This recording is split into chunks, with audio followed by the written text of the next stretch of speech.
कथा में कहा, आज फिर कहते हैं। शंकर के मंदिर में, शिव पुराण में, शंकर के भजन में, शंकर की भक्ति में एक चीज वेद व्यास जी ने वेदेश्वर संहिता के अंदर लिख दी। वो अपनी बुद्धि में भी आप अच्छे से उतार लेना।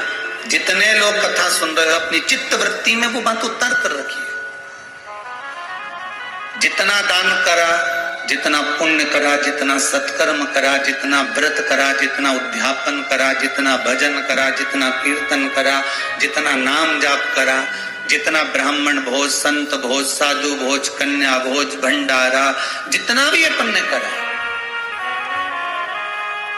नाम जाप, स्मरण, कीर्तन, दीपदान, अन्नदान, जो भी हमने करा, वो हो सकता है कि हमारे मरने तक छिन्न हो जाए, समाप्त हो जाए। क्योंकि पुण्य भी तो समाप्त होता है कि नहीं होता है? जैसे जैसे मनुष्य की उम्र बढ़ती चली जाती है, वैसे वैसे पुण्य भी हमारा घटता चले जाता है। कैसे, उसका अंदाजा लगा लीजिए। बचपन में तुम्हारे मन में पाप नहीं था। बचपन में तुम्हारे भीतर ना पाप है, ना कोई कपट है, ना छल है, ना बेईमानी है, ना प्रपंच है। जवानी आ गई, थोड़ा थोड़ा परिवार को पालना है, लेकर चलना है, तो थोड़ा थोड़ा कपट, थोड़ी सी छल, थोड़ी सी बेईमानी आ गई।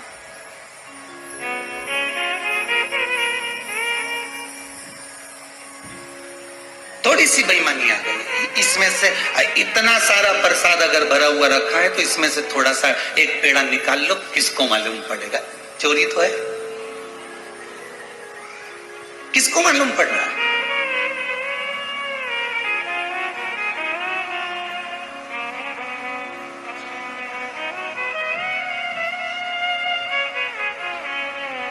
किसी ने आपको कहा, भैया अगर तुम कुबेरेश्वर धाम जा रहे हो, या तुम महाकाल जा रहे हो, या तुम ओमकारेश्वर जा रहे हो, या तुम आप भीमा शंकर जा रहे हो, तो ये हमारा 200 रुपया ले जाओ।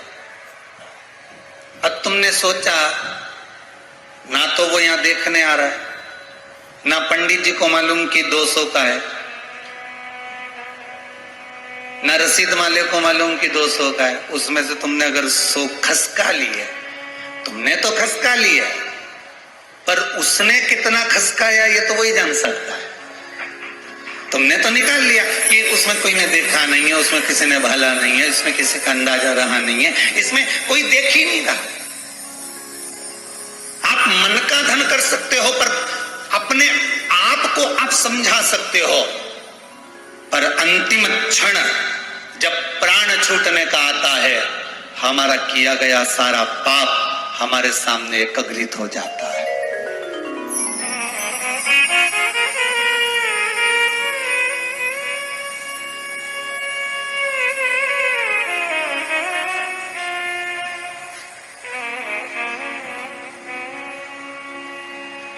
हमारा किया गया पाप हमारे सामने आ जाता है।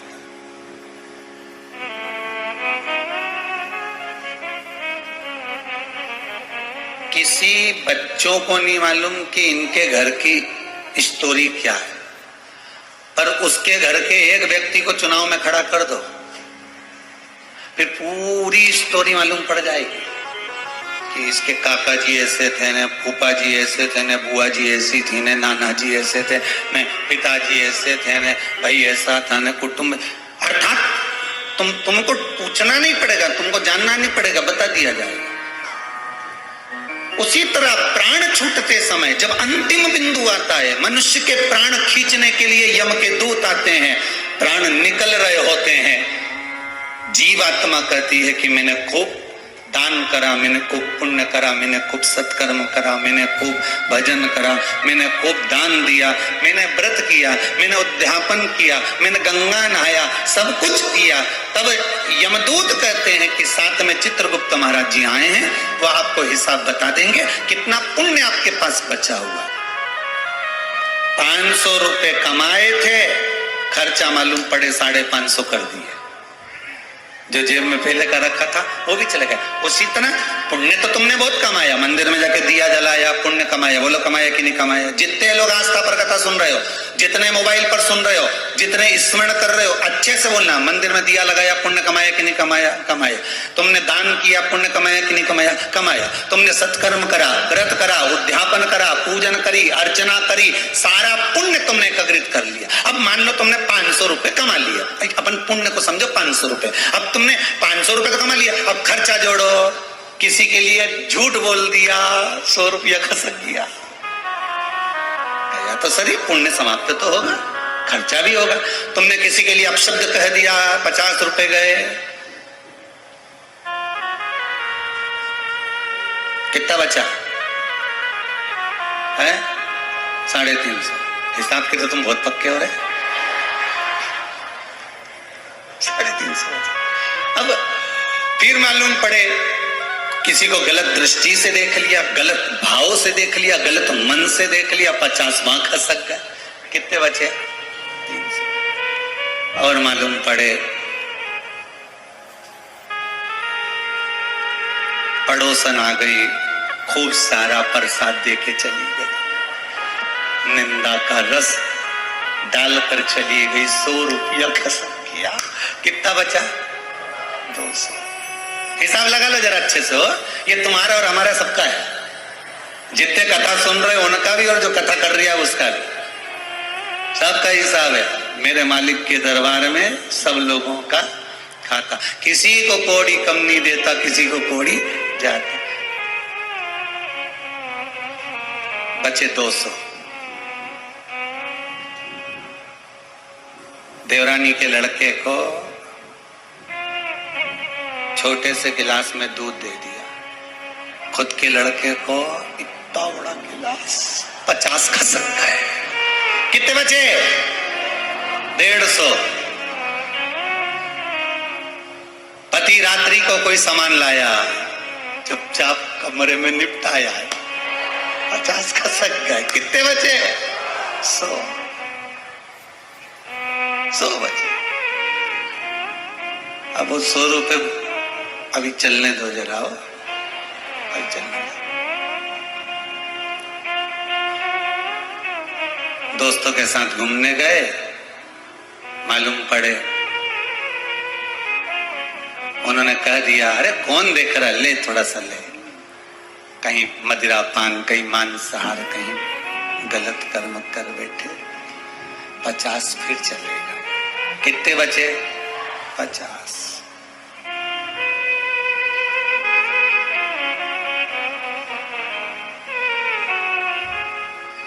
परिवार में साथ में रह रहे थे, भाई बंधु कुटुंब कबीले से बैर उत्पन्न कर लिया।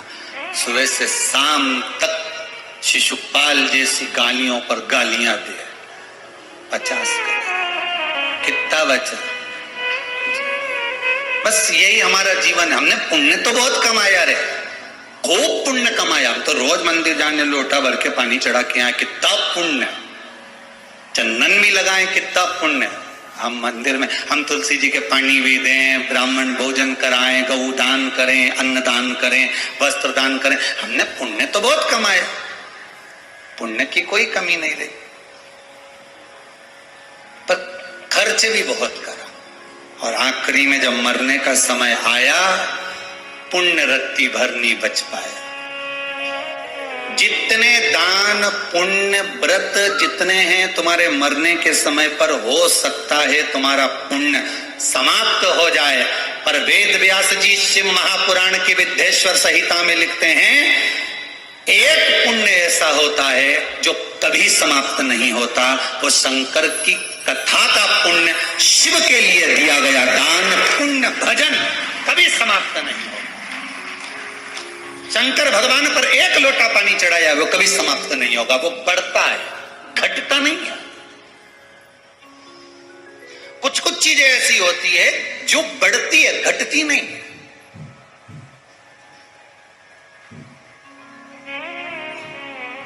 90,000 रुपए का एक मोबाइल ले लिया तुमने, कितने का?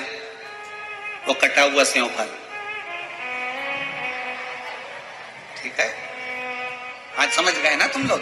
बस तुम समझ जाओ, बहुत इतना तो, बाकी के तो किसी को समझाना है नहीं।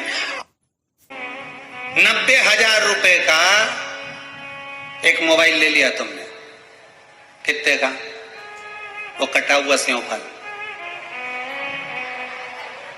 ठीक है, आज समझ गए ना तुम लोग? बस तुम समझ जाओ, बहुत इतना तो, बाकी के तो किसी को समझाना है नहीं। अपने समझ में आना चाहिए हो। वही कटा हुआ सेव फल जिसको लोग एप्पल बोले। ठीक है, अच्छा उसको केवल एप्पल बोला, हाफ एप्पल क्यों नहीं बोला? क्योंकि कटा हुआ तो है ना थोड़ा सा, पर फिर भी एप्पल ठीक है। अब 90,000 का मोबाइल लिया, वही 90,000 की 2-3 अंगूठी ले लेता। अब दोनों की कीमत देखिएगा। मोबाइल लेकर दुकान से नीचे उतर गए, घर चले गए, 1 साल के बाद में वो मोबाइल बेचोगे तो 90,000 का बिकेगा क्या? जम के बोलिए जरा। नहीं, जो सोने की अंगूठी तुमने 90,000 की खरीदी, 1 साल के बाद बेचोगे तो सोना का भाव बढ़ेगा कि घटेगा? बढ़ेगा ना। तो थोड़ा 200-400 रुपया तो ऊपर मिल ही जाएगा। बस यही तरीका है। सारे पुण्य समाप्त हो सकते हैं, पर ये वो स्वर्ण है, ये वो स्वर्ण है जिसकी कीमत बढ़ती चली जाती है। पुण्य समाप्त ही नहीं होता, उसका पुण्य बढ़ रहा है, पुण्य प्रबल होते चले जा रहा है, पुण्य घटता ही नहीं।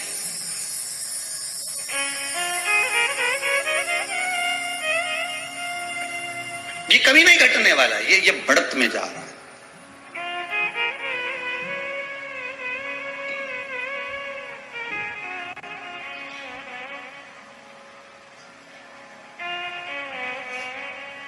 और वो पुण्य कभी समाप्त नहीं हो सकता। शंकर का भजन किया हुआ, श्री शिवाय नमस्तुभ्यम का जाप, ओम नमो नमः शिवाय का जाप, ओम नमो भगवते वासुदेवाय का जाप, श्री कृष्ण शरणम ममा का जाप, भगवान राम का स्मरण आप जितना कर रहे हो, शंकर को दान किया गया, शंकर का भजन किया गया, शंकर का स्मरण किया गया, शंकर के नाम पर किया गया सत्कर्म कभी छिन्न नहीं, कभी समाप्त।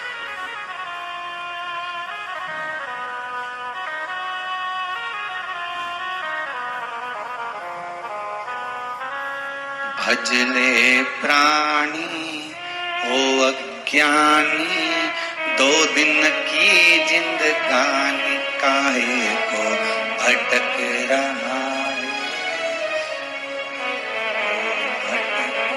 क्यों भटके? मिला मौका, वासुकी नाग की धर्म पत्नी शतशीर्षा ने वो फल अपने पति के खाते में दे दिया। शिव की आराधना का फल जो होता है वो आप किसी को भी दे सकते हो, किसी को भी। जैसे श्रीमद् वल्लभाचार्य जी ने जगन्नाथपुरी में जाकर मायावाद का खंडन करा, एकादशी को उल्टा लटकाया, कहा एकादशी का दान देना है तो जीते जी दो, अन्न दान देना है तो जीते जी दो, किसी भूखे को भोजन कराना है तो जीते जी कराओ। मरने के बाद की कोई गारंटी नहीं कि मिला कि नहीं मिला, पर जीते जी दान कर दिया, जीते जी भजन कर लिया, जीते जी स्मरण कर लिया, जीते जी कीर्तन कर लिया, जीते जी मंत्र जाप कर लिया, जीते जी नाम जाप कर लिया, तो ये आपको ज्ञात तो रहेगा कि मैंने इतना करा, मैंने ब्राह्मण भोजन कराया, मैंने गौ का दान करा, मैंने ये करा, मैंने संत भोजन, ये आपके खाते में आपको ज्ञात होना चाहिए कि मैंने करा है।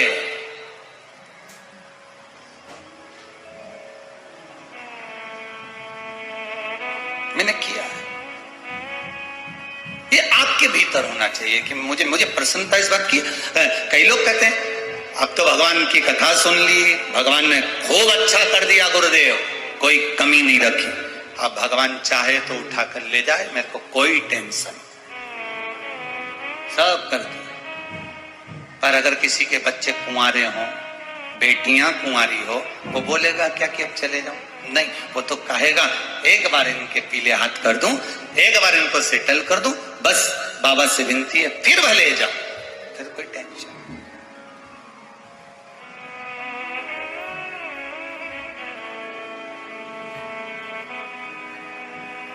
आज कोई एक आगरा से बच्चा आया हुआ था, लड़का, वो कह रहा था गुरुदेव कोरोना महामारी की दूसरी लहर में मैं भी चपेट में आ गया था। 75 या 80% फेफड़े बेकार हो गए थे। शायद कहीं बैठा होगा, अगर आया होगा तो कहीं ध्यान होगा उसका। वो बैठा, वो खड़ा है, खड़े हो ना बाबू।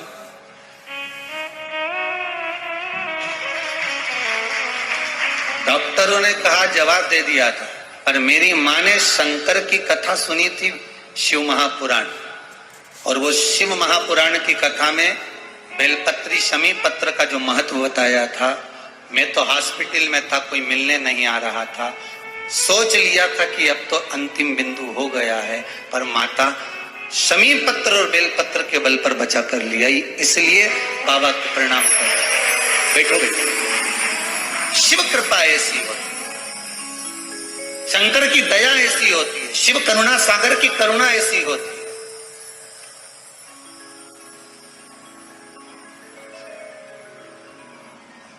दुनिया के लोगों को भले लगे कि बेलपत्र में क्या है, शमी पत्र में क्या है, क्या होता है शंकर भगवान को जल चढ़ाने से, क्या होता है भगवान शंकर को गेहूं के दाने चढ़ाने से, क्या होता है शंकर भगवान को तिल्ली चढ़ाने, ये दुनिया के लोग भ्रमित हो सकते हैं, पर शिव महापुराण अपनी जगह पर जो वर्णन कर रही है वो सच नहीं हो सकता।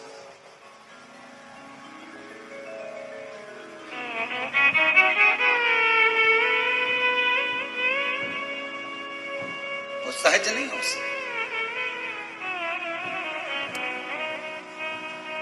भगवान शिव, फिर निवेदन करूंगा, उसको दिया गया एक अन्न का दाना भी आपको कब प्राप्त होगा ये शंकर ही जान सकता है। एक बेलपत्र आप शिव को समर्पित कर दिए, भले आपने उठाई, धोई, फिर चढ़ा दी, चढ़ाई चढ़ा दी तुमने धोकर, उसका फल कब प्राप्त होगा ये आपको नहीं मालूम पड़ेगा। वो बेलपत्र कब सामने आएगी, वो शमी पत्र कब सामने आएगा, आपको ज्ञात नहीं होगा, पर सम्मुख में आएगा।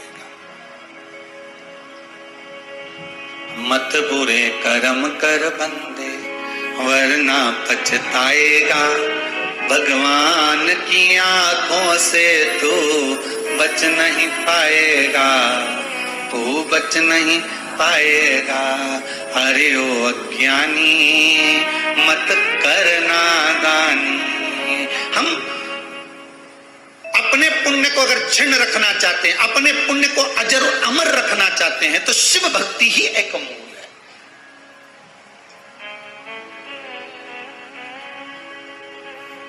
अकाल मृत्यु वो मरे जो काम करे चंडाल का, काल उसका क्या बिगाड़े जो भक्त हो महाकाल का। शंकर का भगत होगा तो काल भी क्या करे। बात यहां अड़ी हुई है, तो केवल दोहा बोलने का नहीं है, इसको समझने का है कि शंकर का नाम लेने पर काल भी खड़ा रहता है। उसका कारण क्या है? क्योंकि इसका पुण्य क्षीण ही नहीं होता, तो काल को भी सोचना पड़ता है कि मैं कैसे पकड़ लूं, इसका पुण्य तो इतना सारा। इसने शंकर जी के मंदिर में दिया लगाया, इसने शिव जी पर 1 लोटा पानी चढ़ाया, इसने बेलपत्र चढ़ाया, शंकर की कथा सुनी है, तो ये पुण्य कभी समाप्त नहीं होगा, तो ये तो अजर और अमर रहेगा।